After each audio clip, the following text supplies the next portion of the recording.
welcome to the Goal Podcast, news and commentary from Gun Owners Action League, your leading voice for the Massachusetts gun owner.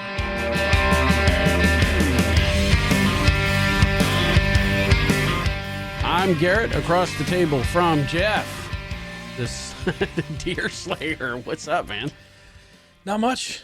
You broke the drought. Finally broke the drought. We both had successful first week of shotgun season. So tell us your story. Would you Was got this one the first? today? This is Well, the first now week? technically it's Technically second the week. Yeah. So tell us your story. Tell us your today story. I had two bucks that were walking through a back orchard, Yeah. and I kind of saw them while driving on one of the farm access roads. So got out of the truck and just used a lot of ground cover to kind of get close enough and Serpentine. hit it with the laser rangefinder, 158 yards, and I thought, all right, that's close enough. Right on. So I dialed the scope up and just, stood there and took a shot at him. He stood there watching you. Not for long, Not for very long. Yeah. but I think he made it maybe 25, 30 yards and just hit the dirt. Very nice. Nice buck. He's at the processor now, thinking about doing a Euro mount for the head. Oh, come on. You got to go the whole hog for that guy. He's got a nice rack. It's not bad. It's wide. Well, I dig the Euro mount. Yeah? You like the aesthetics of that? Aesthetically, and then long-term care. And You don't like having dusty fur? I get it. No. No, they get like mites and stuff. Right on. But if you yours got your one- thing, that's cool. I did. I finally broke the drought, like you said. Yeah. So the brand new Benelli produced for me this year. So yes, New shotgun energy. brand new shotgun energy. Yeah. So the way that we hunt is it's groups, right? And we do several hunts throughout the day. So it's not like we go out in a ground blind and sit there for hours. It's like we'll go out, we'll say, okay, we're gonna hit this piece of land, you guys go over there, you guys go over there. It's kind of like one of those deals. And we were coming back in, and we used this garage is kind of like a base of operations, right? In between hunts, everybody kind of regroups there, and we decide where we're gonna go next. There's a fair amount of ball busting and eating and things like that. Yeah. But we were coming in after it was probably going to be the last one of the day. And so I show up at the garage, but there's still people like out there, looking for trucks and so forth. And we start hearing on the radio that something's moving. So my friend whose property belongs to his father, he knows the area pretty well. And he's like, there's an outside chance that something will happen. So grab your gun, go out behind the garage. So I did. I got in the woods out behind the garage, open ground sit. I was sitting on this dead tree for, 30, 40 minutes. And listening to the stuff on the radio, everything that they're talking about, the movement was off to my right. So I'm like, okay, if anything happens, it's going to come from there.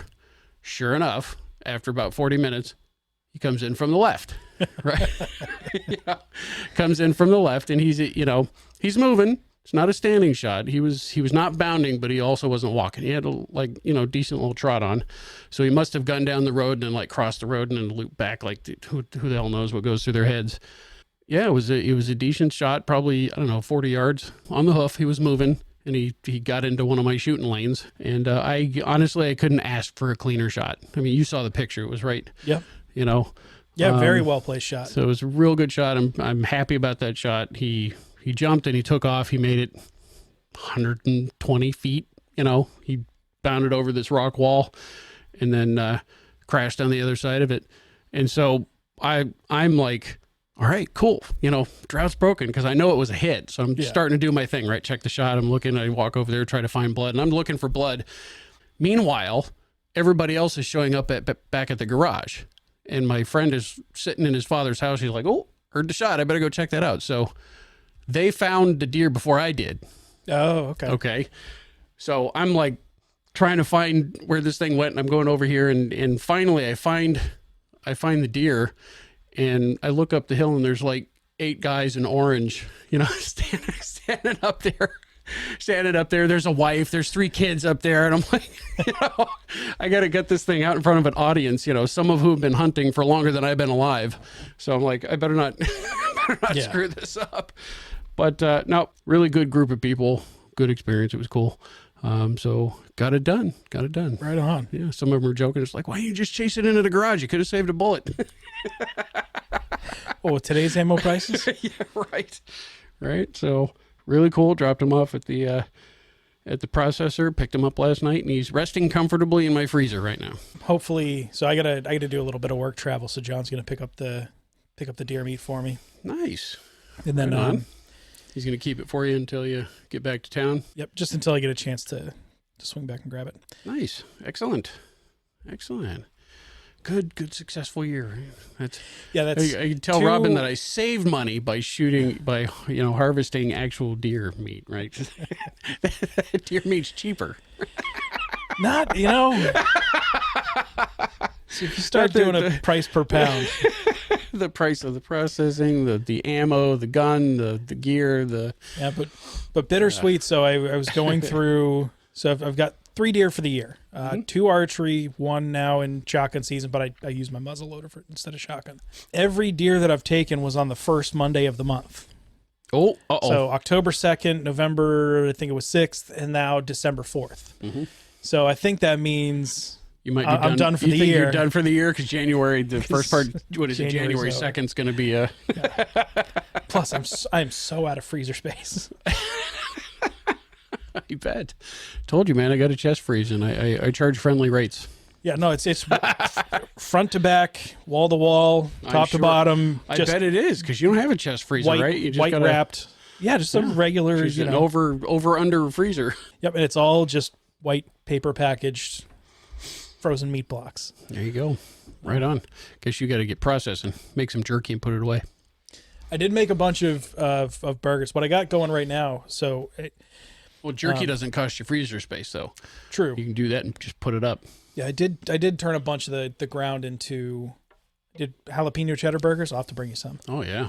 But right now I got the deer heart marinating, and I think tomorrow morning for breakfast we're gonna do some like deer heart breakfast tacos. Oh, there you go. It's so good. Right on. I think it's probably the most underrated piece of meat that comes out of. Yeah. I'm not a huge fan. Maybe I just haven't had it prepared properly, but I'm not generally an organ guy.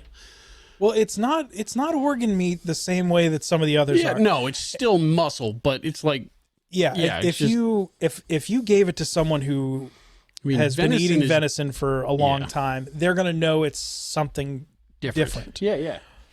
But if I marinated and gave it to somebody and I just said, "Oh, it's venison," they didn't know. Yeah, they probably wouldn't know the difference. Incredibly tender, super delicious. So as lean as possible. I mean, you can't get any leaner. Yeah, and it's you pull the gut pile out and just pluck that thing out and take it home in a bag. Yeah. Well, we have people in our group that do like the liver and the heart and all that stuff. So when we harvest, we just usually like, there you go, take it. You can have it. We got plenty of muscle meat in here. But no, heart's where it's at, man. Like I said, tremendously underrated. If you're out hunting and you're leaving a heart in a gut pile, you're missing out on an incredible cut of meat. There you go. Just get over the squeamishness of it. Oh yeah. Watch Yeah, the one time I experienced it, I didn't care too much for the flavor. I mean, it's not a squeamish thing, but it's just I didn't care for the there's flavor of some it. Meat eater episodes where they show you how to like cut it all up and slice it up, thin recipes and everything, and it's good. Right on. All right. So here's to a remainder of a successful season. I'm going to try to get out again this weekend and then some more, maybe a couple of days during Black Powder and see if we can get something else happening. Maybe I'll be on a hot streak and it won't be such a drought this time. Goals Lucky 20 raffle is still going on. The drawing for it's going to be at the end of the month at the Goal office, so you still have time to get tickets. Go to goal.org. Grab your tickets. It's a really cool list of guns that are up for raffle this time around. So go get your tickets before it's too late. So in firearms news, so there's been a product recall, and it's an important product recall. Uh-oh. Sig. No, I'm kidding. No, this is no, this one's important. Fortress Quick Access Safes. Mm-hmm. So, statement from Fortress Safes, they're voluntarily recalling certain safes with their biometric locks in conjunction with the Consumer Product Safety Commission. Voluntary is usually kind of a loaded word, especially when they're in conjunction with the CPSC. It's like a kind of a forced resignation thing.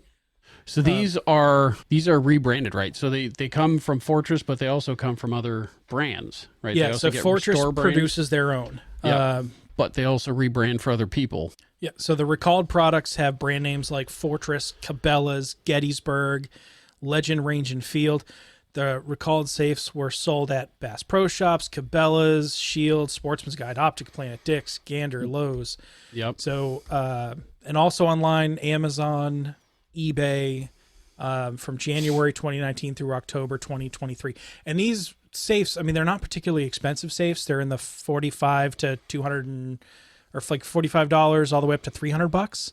Yeah. So they are safes that are in the price range that I think a lot of people would buy as like a first safe. Yeah. And maybe not have the full, right.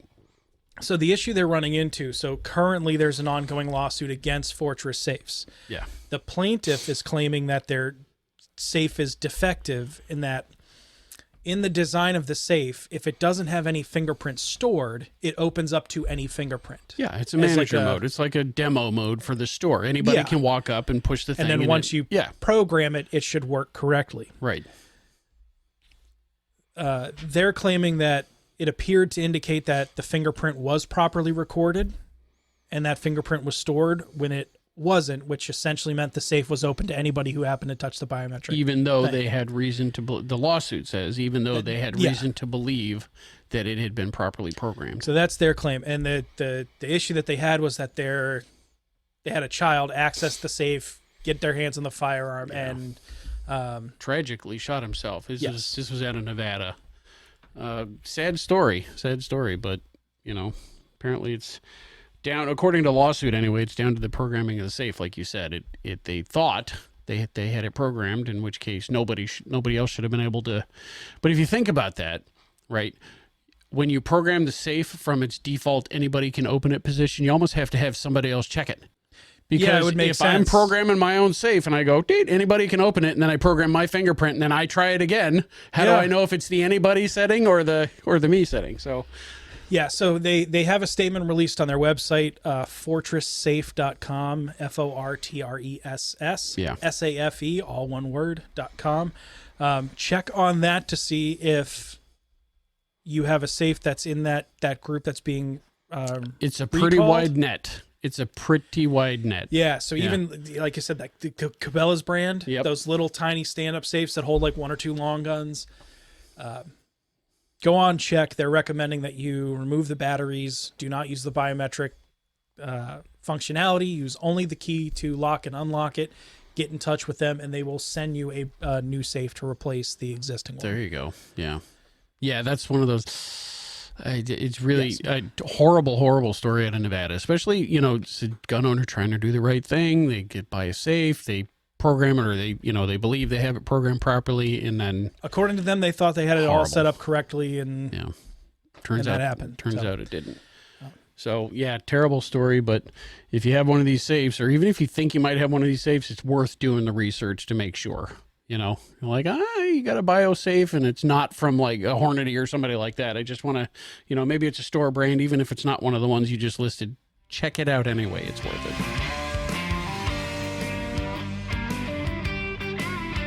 it. So Rem Arms is closing, finally. Did you hear this? They're closing the Ilion factory. Really? Kind of knew this was coming after like the Sandy Hook thing and the settlement and the fact that, and then they moved to Georgia and all that stuff. I think it was like just today or yesterday, they did a press release and an employee release, which take it, we're coming up on Christmas. That kind of blows. All those people in, New York are going to be out of a job, but anybody who's been watching this could kind of tell that the Ilion plant was not going to last very long. Well, we're seeing an exodus of firearms companies from unfriendly states to friendly states. Yep. Massachusetts, we've seen a bunch. New York, Connecticut, Illinois, all of those states are all moving to places that are more friendly to them. It really does suck for the people that are going to lose their jobs out there, though. And not just that, but I mean, these companies have been existing in these areas for a long time, integrated into the community. And the Ilion factory was, 1816 or something? It's forever ago. The amazing history of like the Connecticut Valley and all those New England firearms, man, everybody's the Gun Valley, all that stuff is everybody's leaving, going away. Yeah.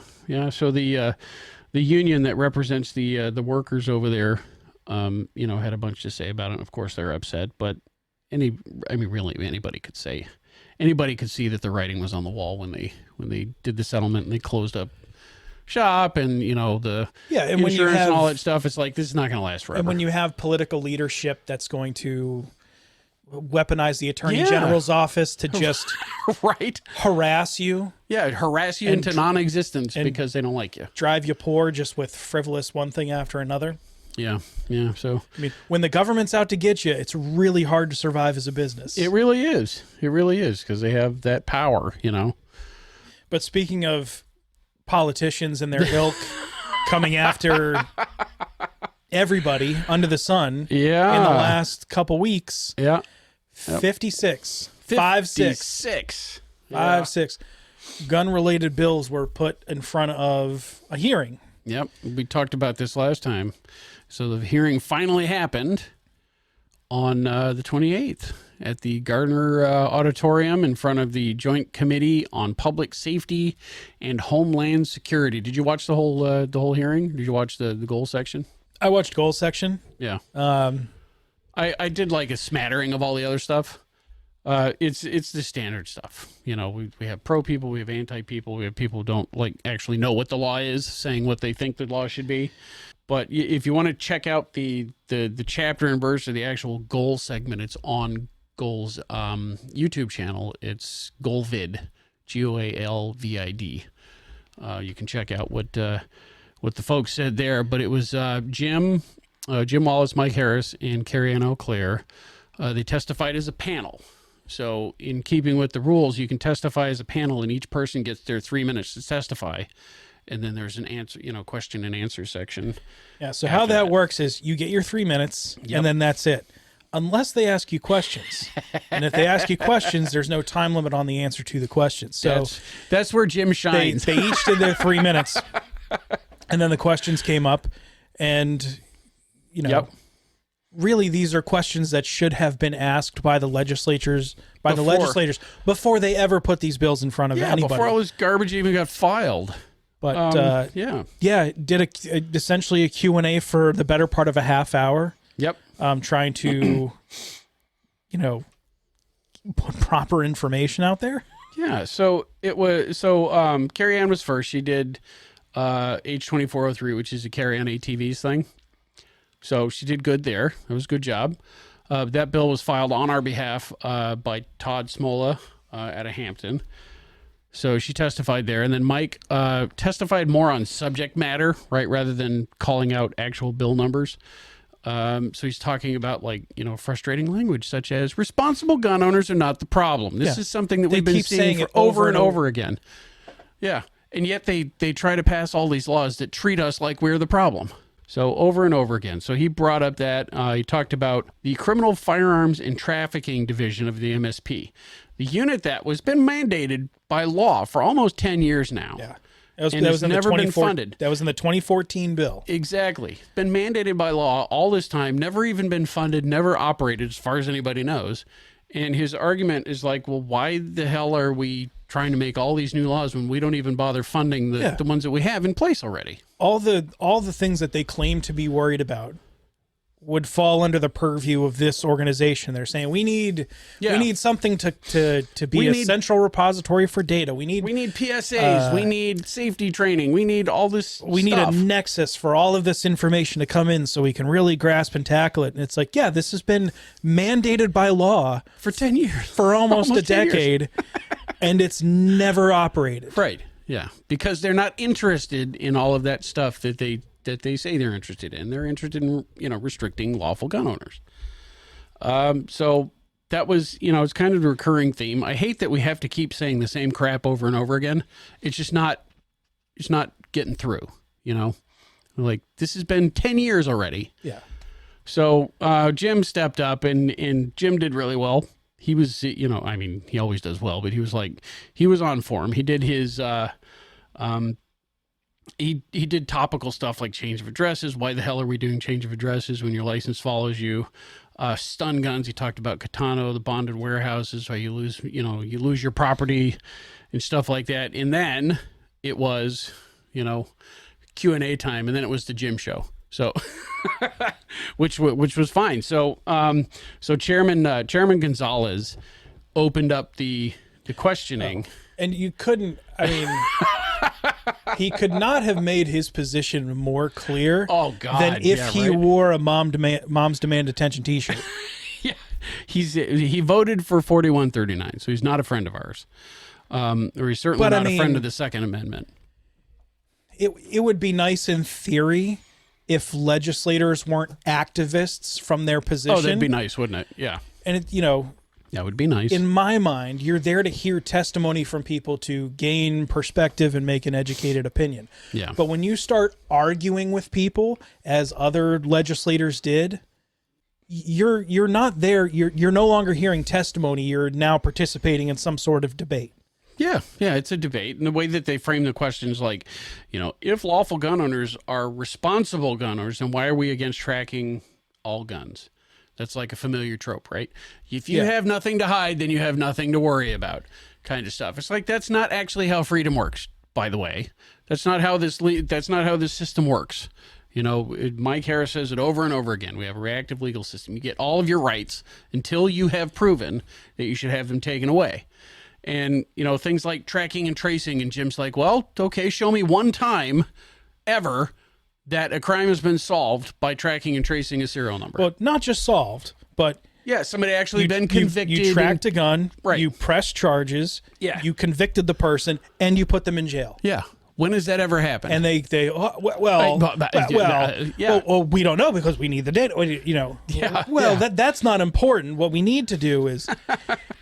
It's the same recycled argument that happened when the screaming irony that is, I can't imagine how they don't. It's in a culture where people just are incapable of feeling shame. But the irony of them saying, if you have nothing to hide, why not be transparent? Yeah, is an absolute joke. Oh, coming from this legislature, yeah. From absolutely. The group of people that do closed-door meetings, that hold votes in secret, their stuff isn't subject to FOIA requests. It's off topic, but I get into the arguments with people over the budget. They finally moved the budget out of the House, today, I think. And what was it? If you look at the globe, it's like Republicans have been throwing up roadblocks to procedural roadblocks. They've been trying to stall raises for union workers and all this stuff. The Republicans have 14% of the legislative voting power in this state. It's a super majority. It's a freaking hyper super majority. There's literally nothing that the Republicans can do to stall any legislation in this state, period, except for making sure that stuff happens in formal session. And that's what the Democrats are really pissed off about. They're pissed off that they have to actually have votes and show up for work and all of that stuff. And still, people are, we saw it over the summer with this legislation. People are still saying, the Republicans are blocking, etc. Anyway, too far off topic. I really don't want to get into the partisan thing, but that's emblematic of how the legislature works, right? They want to be opaque and not have any transparency. They don't want to be accountable to the voters, and they just want to blame everybody else for their own failures. Yeah, I mean, there were some really great questions from the panel from some reps that we know. Yeah, Rep. Exaros, Senator Vilas. Yep. There were people that were like, all right, can you explain and expound further on this? Can we get the proper information for that? But you get to answer those couple of questions, but I encourage people to go watch it just to see the demeanor of this individual. But I would say, the opposite of a highlight. It's a low light. Rep. Francisco Polino out of Lawrence, on the discussion of suicides rates and crime, openly accused Goal of deliberately lying and manipulating data to deceive the legislature. Several times. Oh, yeah. Yeah, it just came right out and said, he was insulted. Yeah. I mean, it's insulting that you would come before us and manipulate data. And Jim's like, no. This is not, these are the real numbers that the state of Massachusetts reports. Yeah, right. Go on mass.gov and pull up their death statistics, which they publish every year. It's a couple years behind because it's a state-run thing, so they're never going to be on time. But It's you even can just go on mass.gov. look it up yourself. Yes. This isn't a study that was done by the NRA. This wasn't a study that was done by FPC or it's the Second Department Amendment of Foundation. freaking Health for the state, run by people who are not particularly friendly to firearms. Yeah. And so he said it again. He like doubled down. He's like, "We're insulted. You would manipulate statistics." And Jim's like, "No, this is state data. And furthermore, we're talking about data, not statistics. That's an important distinction. Yeah. We didn't call up 100 people and say, 23 of them believe this. This is like actual reported numbers. It's not, a sampling of the population that believes a certain way." Yeah. A lot of people like to say, well, so-and-so did a study. This isn't a study. Nope. Raw It's not numbers. a study. It's not an opinion poll. It's not any of that stuff. This is data. This is reported data to the state. Yeah. How much did this number go up over the last 3 years? Well, you said it was this number 3 years ago. You said it's this number now. That's right. 2 + 2 = 4, no matter how you slice it. middle school algebra. My faith in should the be. education system has waned quite a bit. I was really like disgusted by this guy. But surprisingly enough, now the committee chair, who's not a friend of ours, was no friend and was arguing with Jim on all sorts of stuff, had to actually gavel in and intervene.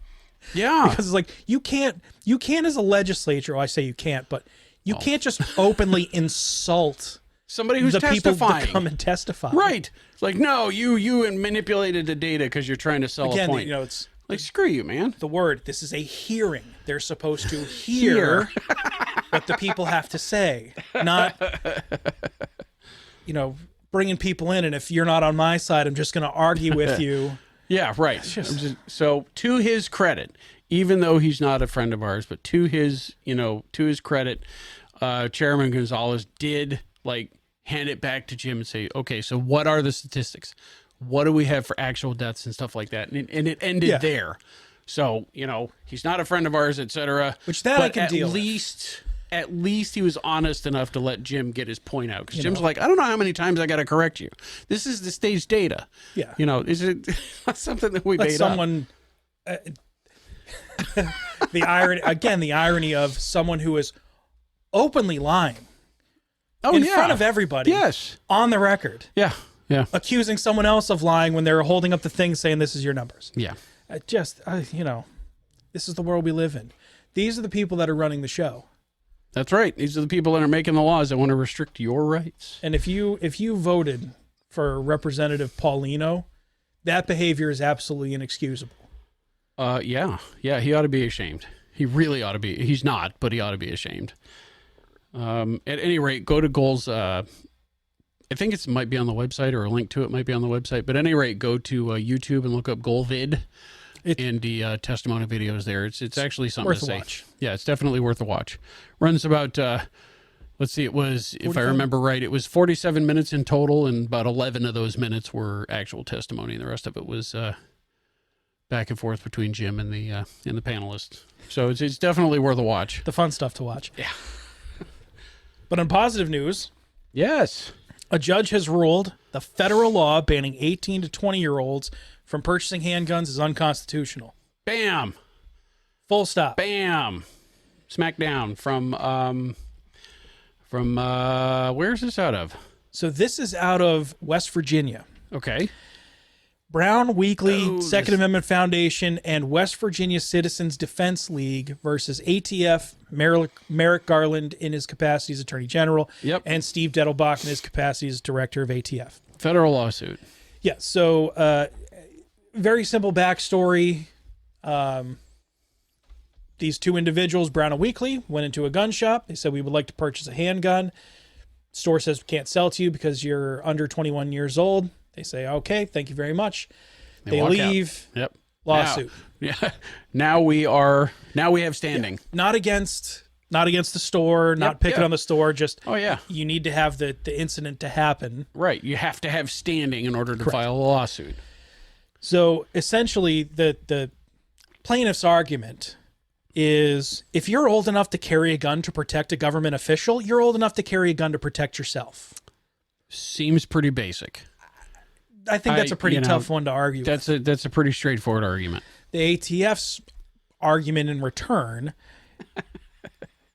is they're saying that, well, they've technically not suffered an injury at all because the regulations don't preclude someone 18 to 20 from possessing handguns and ammunition so long as their parents or guardians purchased it for them from an FFL as a bona fide gift. So they're essentially saying, well, because someone else could buy it for you, sort of, that it's not a restriction on your rights. Okay. So if I'm 19 and I have to ask my parent for permission to go vote or, have free speech or any of the other rights, I mean, all of these arguments are pretty easily shot down by just replacing the Second Amendment with literally any other right, and the argument usually falls apart. The ATF is full of garbage here. If your parent or guardian didn't buy you a gun, then, sorry. That's such a... Well, yeah. So the judge in this case actually addressed that argument on its nose. It said, and this is a quote from the ruling, deprivation of a constitutional right is a deprivation and necessarily an injury in fact, no matter if a quote-unquote easy and lawful workaround exists. So simply saying an infringement is an infringement. So even simply if it can be saying worked that around. there's a sort of way around it. It's still an infringement.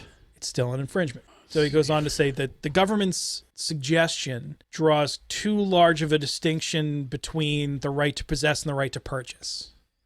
So it's just saying that they have the right to have one is not, like, the purchase part is important. Yeah. And he said, although the Second Amendment does not expressly protect the right to purchase firearms, that right must exist by implication if the right to keep and bear arms is to have its full meaning and effect. I would agree with that. Sure. And other courts have agreed with that too. Multiple federal courts of appeal have come to the same conclusion, right? It's the reach of the Second Amendment, quote, have held that the Second Amendment protects ancillary rights necessary to the realization of the core right to possess a firearm for self-defense. So just like you said, right? If it's legal to have it, or if it's constitutionally protected to have it, it must therefore be constitutionally protected in order to acquire it or to buy it. So the court ended up denying the ATF. They had filed a motion to dismiss, basically, for all those reasons. Yeah. They denied the ATF's motion to dismiss. They granted the plaintiff's motion for summary judgment. Nice. And it said the defendants are enjoined from enforcing 18 U.S. Code 922B1 and C1, which is the U.S. laws we're talking code, about. Yep. Against the plaintiffs and otherwise qualified 18 to 20-year-olds. That's a blanket ruling. It's a blanket ruling. That's a blanket ruling on the ATF across pretty much all jurisdictions. Now, I wouldn't print this decision out from a West Virginia court. Yeah. And go to your local FFL and slam it on the counter and say, sell this gun to me, or, go to hell. or I'll see you in court. But again, another step. Yeah, another step in the right direction. This is potentially a big, it's going to have implications.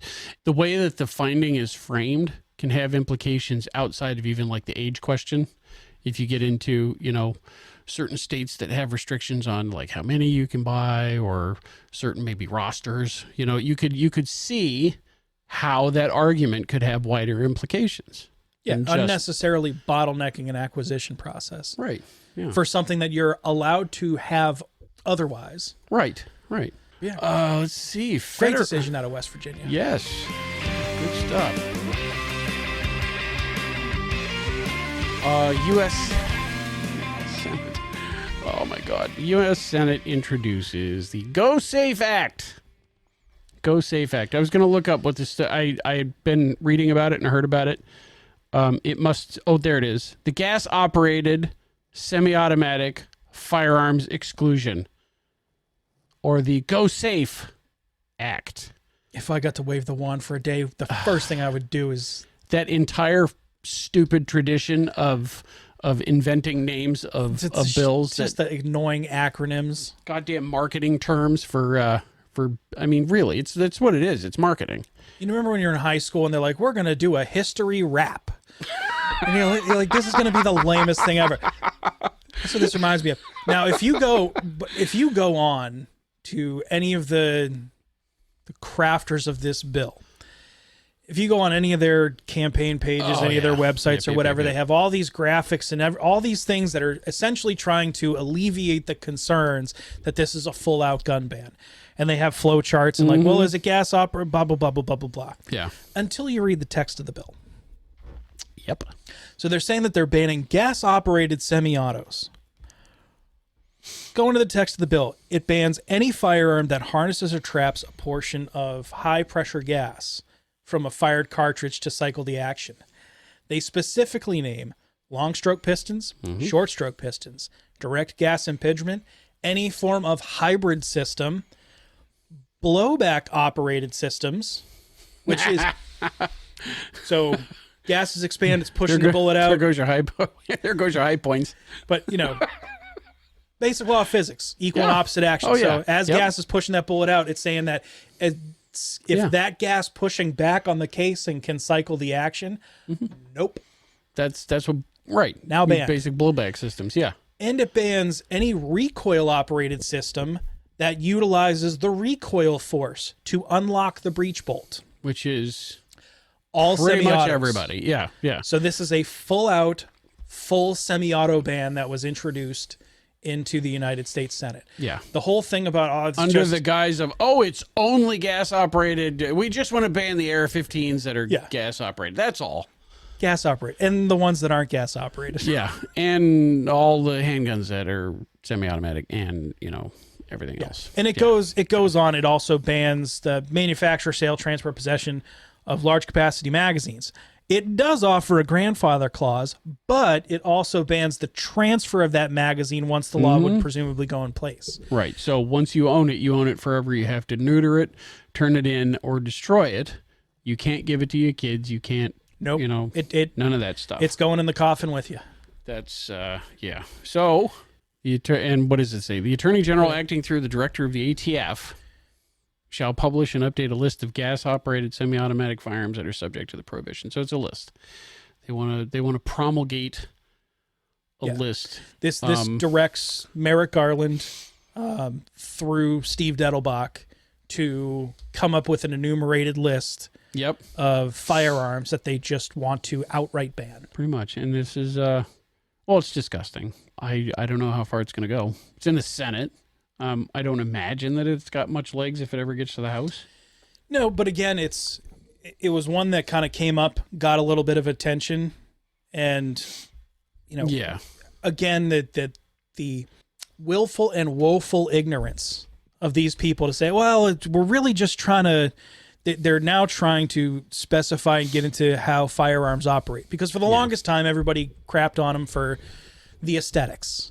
Well, it looks scary, but function, you're just picking on things because you don't like the way they look. Yeah. Now they're going after operating systems, but again, par for the course for them is being so absolutely ignorant, or maybe not.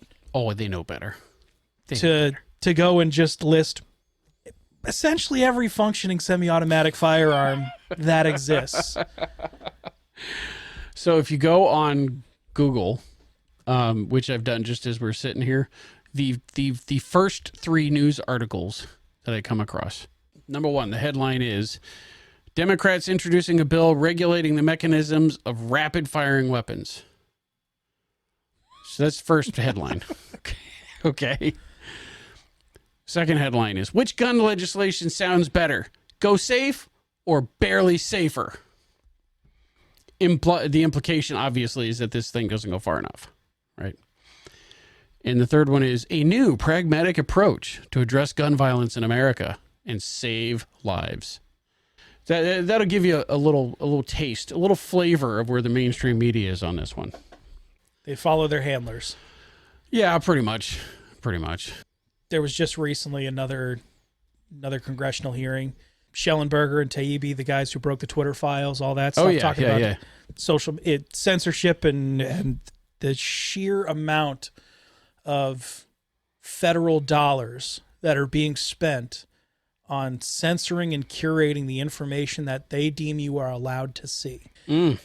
At this point, if you're reading it on the internet or you're getting it from one of your mainstream media outlets, it has gone through a government filter before it got to your eyes. Oh, so yeah, there's So yeah, all those stories. It's just, hey, that's the propaganda It's curated.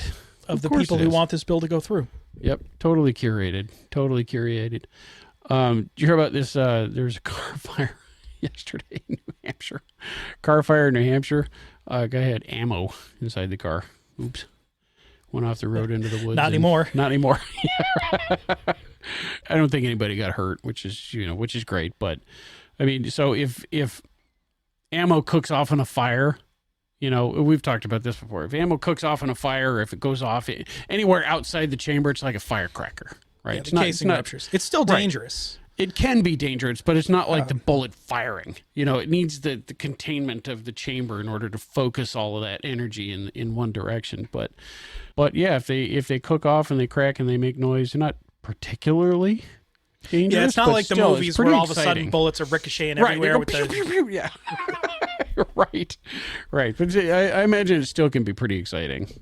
But so thankfully nobody was hurt there. That's good. Well, and that's part of the reason why that there are fire codes in place. The right, regulations. that's why we have say if you whether or have- not you agree with whether they should exist. If you have over you X amount still- of rounds or X amount of black powder or whatever, the fire department would prefer that you let them know, so that if your place is on fire, Yeah, right. We're like, your house is going to be a total loss. Sorry, pal. yeah.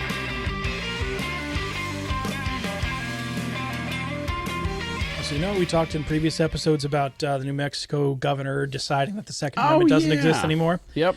Well, there's a great article on bearing arms Yeah. by Cam Edwards. You good, dude. Now, back when this all popped off, and we've talked about it before, so Yep. the governor kept making a lot of statements about how this is temporary. Yeah, This right. is temporary. It's a public Just a- safety, public health Just emergency matter. we need a little pause, Yep. and then we'll Just see put where your we're rights at. on hold. Yeah. And she also said, "Well, I don't think this is going to get solved in 30 days, so it's temporary until it's not." Now, it had gone to court, and a U.S. District Court judge ruled that this whole thing, it does not work with the Constitution. You just can't decide that rights don't exist because you don't want them to exist for a given period of time. Yeah. But they did allow for the governor's revised order prohibiting concealed carry in like parks and playgrounds in the city. So they allowed that to be enforced while lawsuits are ongoing. So that litigation is still going. Still fighting it out over there. Yep. So litigate still in process and everything else. But that temporary pause in carrying, not so temporary, was it? Oh, Because that's weird. she renewed it. She renewed it in October. Of course she She did. renewed it in November. And then once again has declared that the carry ban will remain in effect through the end of the year. It's a public safety emergency. Yeah, what is it? Ronald Reagan said there's nothing so permanent as a temporary government program. Yeah. Yeah, they never fired anybody. That's why they're the largest employer in the entire country is the government. Sure. Yeah. Right. Because once they create it, right, it's never going away. Never goes away. Never goes away. And so, I mean, look at it politically. What is this governor going to be the person who allows people to carry, right? I mean, what's always the end game here? She was never going to let go of it. We said this back in the beginning. She was going to drag it out until somebody made her stop. She's not voluntarily going to say, okay, you can carry guns everywhere now, because that's political suicide. Well, while the governor's saying, the number of arrests we've made and guns seized and, citation, everything that's been going on since her declaration went into place, they have not made any sort of public statement about a citation that was handed out to someone caught carrying a concealed firearm at any one of these locations. Yeah, I think I got some elephant repellent I want to sell her. And after that, there's a bridge in Brooklyn for sale. Right. It's the Christmas season, and the memes are out. So the one that's going around this year on Christmas Eve, don't forget to leave cigarettes, shoes, Twinkies, and a Beretta 92 in your ductwork for John McClane. The greatest Christmas movie of all time. That's right. That's right. Oh, speaking of Christmas, yeah, there was a thing I forgot. I totally forgot to add it into the Christmas gift thing last time. And to me, the reason why I forgot it is because it's just something that's become so part of my everyday thing that I forgot about it. Yeah. I have these cordless LED lights that you can stick up in your firearm safe. Motion activated. Open the door, you reach in to grab something, bang, the light comes on. You got them from Hornady, right? Got them from Hornady. I've had them about a year, still on the original set of batteries. Wow. And they work fantastic. Safe lights are awesome. They just, they just add a whole new dimension. Being able to see inside your safe, next level stuff, yeah. Oh, it's one of those things you don't realize how awesome it is until you have it. The cringe joke is that it's a night and day difference. But yeah, to me, it's in the category of once you have it, you don't know how you lived without it. Yeah. And they're $30. They're fantastic. $30 from HornadySecurity.com is where they actually sell them. You can find them on Hornady's site, but I think you can actually get them on Amazon too, or from Midway and all those other places. But the cordless safe lights, they stick up in there and they light up your world, man. Light up your world. That is it for today. Thanks for listening in. Be sure to subscribe to the Goal Podcast and check us out on Facebook at facebook.com/Goal Podcast MA, on YouTube at the Goal Podcast, or on Twitter at Goal Update. To join Goal, visit goal.org and click the Join Renew button at the top of the homepage. If you have a topic you think we should cover, if there's something going on in your club or your town, or if you have a question for the mailbag, shoot us an email at goalpodcast@goal.org. The Goal Podcast is a production of Gun Owners Action League of Massachusetts. The views and opinions expressed are those of the hosts and guests and do not necessarily reflect those of Goal, its staff, or affiliates.